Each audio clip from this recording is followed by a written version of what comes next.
অদ্ভুত যুগ, ঘরে ঘরে দেখবেন পরকীয়া চলছে, ম্যাক্সিমাম ঘরে ঘরেই পরকীয়া। স্বামী স্ত্রীকে নিয়ে সন্তুষ্ট না, স্ত্রীও স্বামীকে নিয়ে সন্তুষ্ট। আগে যেমন ডায়মন্ড খুঁজে পাওয়াটা খুব রেয়ার একটা ব্যাপার ছিল, এখন একটা কুমারী মেয়ে খুঁজে পাওয়াটা রেয়ার ব্যাপার হয়ে গেছে। বিয়ে তো করেন নাই, করতে যান সামনে, আর যারা করেছেন তারা তো আমার কথা বুঝবেন যে কারেন্ট জালেও যে জাটকা ধরা পড়তো, এখন আপনি কি বলবো পবিত্রতার জাল দিয়ে সার্চ করেন, দেখেন কয়টা কুমারী মেয়ে খুঁজে পান। স্কুল কলেজের মেয়েরাও এখন কুমারী নাই, স্কুল কলেজের মেয়েরাও এখন কুমারী নাই, অনেকেই নাই, ইল্লা মাশাআল্লাহ। পরিবারের লোকজন জানেও এগুলো, এটাই স্বাভাবিক। এখন গত লেকচারে কিছু কথা বলছিলাম যে মিডিয়ার মধ্য দিয়ে এমন একটা ট্রেন্ড চালু করা হয়েছে যে আস্তে আস্তে পাপগুলোকে স্বাভাবিক করে ফেলা হচ্ছে। সুদ খায় মানুষ, কোনো ফিলিংস নাই, মনে করে স্বাভাবিক, সবাই খায় আমিও খাই, এই যুগে না খেলে চলে নাকি?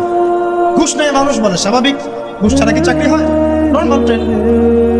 দুর্নীতি মানুষ করে, স্বাভাবিক, নর্মাল, ও তো করে, আমি করি তো কি হচ্ছে, আমার বড়জন তো করে। সেই বড়জন বলছে আমি করি তো কি হচ্ছে, তার বড়জন তো করে। এই করতে করতে টপ টু বটম সব দুর্নীতি করছে, স্বাভাবিক, নর্মাল, আমরা মেনে নিয়েছি, এভাবেই চলছে। যুবকরা স্মোক করে, মাদক সেবন করে, নর্মাল, সব যুবকই তো করে। কলেজ ইউনিভার্সিটিতে আমি করলে কি সমস্যা? জিনা সবাই তো যাচ্ছে পতিতালয়, তা আমি গেলে কি সমস্যা? সবাই অ্যাফেয়ার করছে হারাম, তা আমার একটা গার্লফ্রেন্ড থাকলে কি সমস্যা?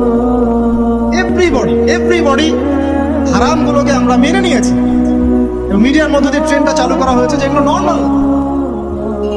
অথচ নবী সাল্লাল্লাহু আলাইহি ওয়াসাল্লাম এই ফয়জুল কালাম বইয়ের মধ্যে হাদিসটা আছে যে যখন তোমার পাপ তোমাকে বাধা দিবে না, তোমার ভিতর থেকে একটা বাধা আসবে না যেটা পাপ, বুঝবা যে ঈমান নাই তোমার।